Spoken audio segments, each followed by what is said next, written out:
4월 7일 오늘 하나님의 말씀은 에스겔 38장입니다. 1절로 8절 말씀. 여호와의 말씀이 내게 임하여 이르시되 인자야 너는 마곡 땅에 있는 로스와 메섹과 두발 왕 곧 고게게로 얼굴을 향하고 그에게 예언하여 이르기를 주 여호와께서 이같이 말씀하시기를 로스와 메섹과 두발 왕 고가 내가 너를 대적하여 너를 돌이켜 갈고리로 네 아가리를 꿰고 너와 말과 기마병 곧 네 온 군대를 끌어내되 완전한 갑옷을 입고 큰 방패와 작은 방패를 가진 칼을 잡은 큰 무리와 그들과 함께한 방패와 투구를 갖춘 바사와 구스와 붓과 고멜과 그 모든 떼와 북쪽 끝에 도갈마 족속과 그 모든 떼 곧 많은 백성의 무리를 너와 함께 끌어내리라. 본장은 이제 겨우 회복된 이스라엘을 침입한 곡과 마곡을 하나님께서 직접 응징하신다는 그런 내용이에요. 곡에 대해서는 역사적으로 누구를 상징하는가에 대해서는 많은 논란이 있지만 일단 곡이 하나님의 택한 백성들을 압제하는 악한 무리의 우두머리라는 것은 분명합니다. 에스겔서에서는 이스라엘이 바벨론에 의해 멸망당했지만 하나님과의 관계가 새롭게 회복되어 이방 세력들로부터 완전히 자유롭게 될 것이라는 사실을 예언하고 있어요. 곡과 마곡은 야벳 족속과 함 족속이 하나님과 셈 족속인 이스라엘을 공격하는 마지막 때 전쟁인 것입니다. 그런데 그 전쟁이 현재 우리가 살고 있는 이 시대에 지금 일어나고 있는 것을 우리가 보고 있어요. 에스겔 38장과 39장은 과거 역사에 이루어진 적이 없다는 거예요. 따라서 미래에 성취될 예언인 것이죠. 그러나 이 전쟁은 인류 역사에서 아직 이루어진 적이 없는 전쟁이지만 계시록 20장 7절로 10절 말씀에 사탄이 하나님을 대적한 곡과 마곡인 최후의 전쟁과는 또 다른 전쟁입니다. 계시록의 곡과 마곡의 전쟁은 천년왕국 이후에 사탄이 천년간 갇혀있던 무저갱에서 노인 후 천년왕국에 살고 있는 사람들을 대상으로 직접 세력을 모아 상대가 사람이 아닌 예수님과 싸우는 인류 역사의 최후의 전쟁인데 이때는 예수님께서 직접 하늘에서 불을 내려 그들을 일순간에 다 태워버리시고 천년왕국 백성들을 미혹하는 마귀를 불과 유황 불못에 던져버리시는, 그래서 짐승과 거짓 선지자 그리고 사탄 모두 다 세세토록 밤낮 괴로움을 당하는 둘째 사망으로 보내버리시면서 영원히 악의 종말을 명하십니다. 그리고 새하늘과 새 땅으로 새롭게 단장되어지고 하나님께로부터 거룩한 성 새 예루살렘이 내려오면서 친히 하나님의 보좌가 베풀어지고 구원받은 성도들이 영원한 복을 누릴 거처를 만들어주셔서 하나님과 함께 영원토록 살게 해주시는 거죠. 그리고 모든 이의 눈에 눈물을 닦아주시고 처음 있었던 것들은 기억도 나지 않게 됨으로 인해 과거에 하나님 앞에서 선악과 먹어 고통 저주를 당한 그 모든 죄책감도 없애주시고 진정한 생명수 샘물을 마시고 생명나무 열매를 먹는 참으로 하나님의 통치 아래 그분의 자녀로서 영원히 살게 되는 것으로 성경은 마무리되고 있어요. 지금은 광명의 천사가 예수님으로 위장해서 오게 되는데 우리는 성경을 통해 예수님께서 직접 이렇게 다 알려주셨기에 미혹을 당해서는 안 되는 거예요. 오늘 본장에서는 마곡의 땅에 사는 곡과 이방의 동맹국들이 전쟁을 준비하고 마침내 이스라엘을 향해 공격해오는 장면을 묘사하고 있습니다. 곡이 누구인지 마곡 땅은 어디에 있는지 잘 알 수는 없지만 원래 마곡은 야벳의 아들인 마곡의 후손들이 거주하던 아시아 유럽인 북방 지역을 가리키고 있고 코카소스 북쪽 지역에 살았던 스키타족을 가리키고 있는데 곡이라는 이름은 누구인지는 분명치는 않지만 하나님께서 택하신 백성을 멸절시키려는 사악한 세력 곧 어두움의 세상 권세자라는 것은 사실이에요. 이러한 곡과 동맹을 맺고 이스라엘을 침략하는 나라는 대부분 전쟁을 좋아하는 잔악한 자들로서 북쪽 지역에 거주하였는데 영적으로 하나님의 백성을 적대시하고 미혹하는 사탄의 하수인이죠. 아직 일어나지도 않은 이 전쟁에 대해 하나님께서는 에스겔에게 예수님의 재림과 결부된 신비로운 미래 사건에 대해 자세히 알려주십니다. 그러니까 이 전쟁은 하나님의 주권적인 섭리 안에 있는데 이 전쟁은 갑자기 일어나지 않고 철저히 준비된 상태에서 일어나게 된다는 거예요. 따라서 이 곡과 마곡의 전쟁은 세상 세력과 하나님 나라 사이에 전면전에 하나님께서 개입하셔서 궁극적인 승리를 거두게 하실 것이죠. 13절 말씀. 스바와 드단과 다시스의 상인과 그 부자들이 네게 이르기를 네가 탈취하러 왔느냐? 네가 네 무리를 모아 노력하고자 하느냐?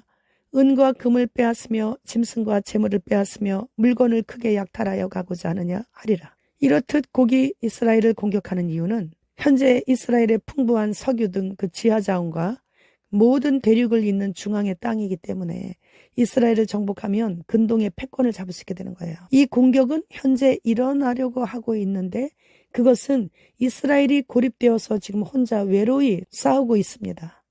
미국 또한 우크라이나에 너무 오랫동안 지원함으로 인해 모든 물자나 인력 면에서 이스라엘을 더 이상 돕는 것이 힘들게 되었죠. 그러하기에 이스라엘은 무척 지금 고전하는 그런 전쟁을 하고 있고 앞으로도 그렇게 하게 될 것입니다. 그런데 이번에 이스라엘이 시리아 이란 영사관 폭격으로 이란의 고위직 6명의 장성들이 사망했어요. 따라서 이란은 전군의 최고 수위 경계령을 내렸으며 직접 이스라엘을 대응하겠다는 결정을 내렸는데 공격 시기는 라마단의 마지막 날인 10일 전후로 보고 있습니다. 이스라엘도 사태의 심각성을 인지하고 전투부대원의 휴가를 취소하고 만일의 사태에 지금 대비하고 있죠. 우리나라 경향신문은 이스라엘은 종말을 앞두고 있다 이렇게 보도했습니다. CIA는 이스라엘과 이란과의 전쟁이 임박했다 이렇게 경고했습니다. 마태복음 24장 7절로 9절 말씀. 민족이 민족을 나라가 나라를 대적하여 일어나겠고 곳곳에 기근과 지진이 있으리니 이 모든 것은 재난의 시작이니라. 그때 사람들이 너희를 환난에 넘겨주겠으며 너희를 죽이리니 너희가 내 이름 때문에 모든 민족에게 미움을 받으리라. 지금 현재 민족이 민족을 나라가 나라를 대적해서 일어나고 있고 곳곳에 기근과 지진이 얼마나 많이 크게 일어나고 있는지 몰라요. 이 모든 것은 재난의 시작이니라. 이렇게 말씀하시자마자 바로 그때에, 그러니까 재난의 시작이 있을 그때에 사람들이 너희를 환난에 넘겨주겠으며 너희를 죽이리니. 이렇게 예수님 때문에 너희가 내 이름 때문에 모든 민족에게 미움을 받으리라. 모든 민족에게 예수님 때문에 미움을 받고 환난에 넘겨져서 죽고 이러한 일은 소환난에는 없는 거예요. 대환난에 있는 거예요. 그리고 재난의 시작이 되고 있는 대환란에 진입하고 있는 것을 우리는 지금 보고 있습니다. 재난의 시작은 후 3년 반 진입 시기입니다. 우리는 소환란의 때를 잘 참고 견뎌왔습니다. 2020년 9월 15일에 아브라함 조약을 맺고 바로 흰신을 신기기 시작하면서 소환란이 시작된 것이죠. 정부에서 신으라고 하는 그 신을 안 신고 불순종하면 식당과 마트와 거리 이동에 제한을 받았죠. 교회에서는 접종 증명서인 QR키드를 찍고 출입을 시켰고 인원수를 제한했기에 1만여 개의 작은 교회들은 문을 닫는 그런 환란을 겪었습니다. 그리고 소속을 잃은 양떼는 어느 공동체에도 속하지 못하고 각기 흩어져 이곳저곳 흘끔거리며 주님 오시기만 고대하며 지금 겨우 버티고 있는 거예요.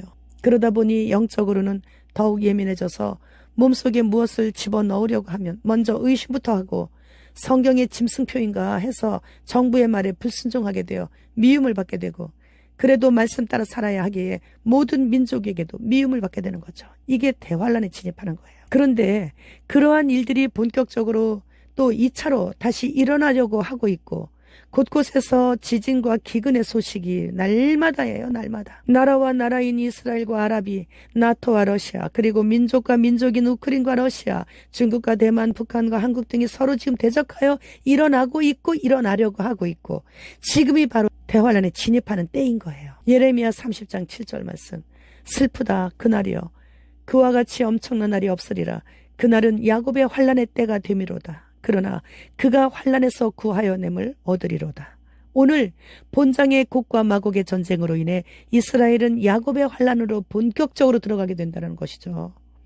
에스겔 38장 16절 말씀. 구름이 땅을 덮음같이 내 백성 이스라엘을 치러오리라. 고가 끝날에 내가 너를 이끌어다가 내 땅을 치게 하리니 이는 내가 너로 말미암아 이방 사람의 눈앞에서 내 거룩함을 나타내어 그들이 다 나를 알게 하려 함이라. 곡이 이방 동맹 세력과 힘을 합하여 택한 백성인 이스라엘을 대대적으로 침략하지만 하나님의 적극적인 개입으로 철저히 멸망당하고 이스라엘은 끝내는 승리하게 될 것이고 그리고 곡의 시체에 대한 말씀은 에스겔 39장 4절 말씀에서 사나운 새와 들짐승에게 넘겨 먹게 하리니 라고 하시는 것은 악에 대한 철저한 심판을 하심을 보여주시고 계시는 거죠. 하나님께서는 사랑하는 자가 불순종하고 타락하면 때리시고 회개하면 싸매어 주신다는 것을 이 모든 전쟁을 통해서 이스라엘의 하나님만이 하나님이신 것을 모든 이방의 거룩하신 하나님을 알게 하신다는 말씀이에요.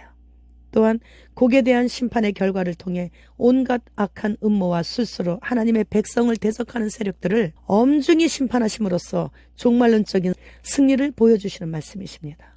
따라서 오늘의 이 말씀은 예수 그리스도께서 재림하시기 전 사탄의 세력이 감염병과 hin신 등을 통해 매매하는 데 불편하게 함으로 인해 그런 것들을 수용하지 않는 교회와 성도를 괴롭힐 것이지만 결국에는 교회와 성도가 최종적으로 승리하게 될 것을 예표하고 있습니다. 이제 우리는 다음 달인 5월부터 병원, 약국 등에 갈 때는 신분증을 지참해야만 합니다. 이제 그러면서 전자신분증으로 다 바뀌게 되겠죠. 이제 곧 제3성전이 지어지고 붉은 암송아지 제사드리고 그리고 적그리스도 출현하고 그리고 휴거되면서 교회 시대 끝나고 7년 환란 시작이라고들 보통 그렇게들 생각하고 있죠.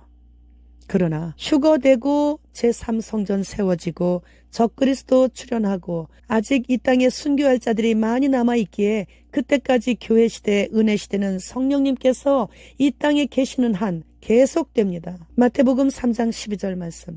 손에 키를 들고 자기의 타작마당을 정하게 하사 알곡은 모아 곳간에 들이고 쭉정이는 꺼지지 않는 불에 태우시리라. 이 말씀은 2020년부터 지금까지 그리고 앞으로 3년간 타작하시면서 알곡은 모아 곳간에 들이고 하루 동안 즉 1년 동안 딥스들과 그의 추종자들인 쭉정이들을 불에 태우신다라는 그런 말씀이십니다. 미국 화학자들은 개미가 요리할 때 다양한 맛과 맛을 내는데 사용할 수 있는 식품 조미료로 적합하다고 선언했습니다. 바퀴벌레, 귀뚜라미 다 먹이고 이젠 또 개미까지 먹이려고 해요. 스코틀랜드와 캐나다, 독일에서 증오 범죄 법안이 통과되었습니다. 이제는 사생활이 보장되는 저녁 식탁에서 한 말 때문에 증오 범죄로 기소될 수 있어 감옥에 갈 수 있게 되는 거예요. 캐나다는 시민의 은행 계좌가 복종 점수와 연결되는 사회 신용 시스템으로 인해 시민들이 정치적 부패에 맞서 목소리를 내게 되는 것을 더욱더 어렵게 만들고 있습니다. 복종 점수와 연계되는 계좌로 인해 이제부터는 정부에서 하는 일에는 무조건 아무 소리 말고 따라야만 하는 것이죠. 그래서 주님 지금 오십니다. 마라나타.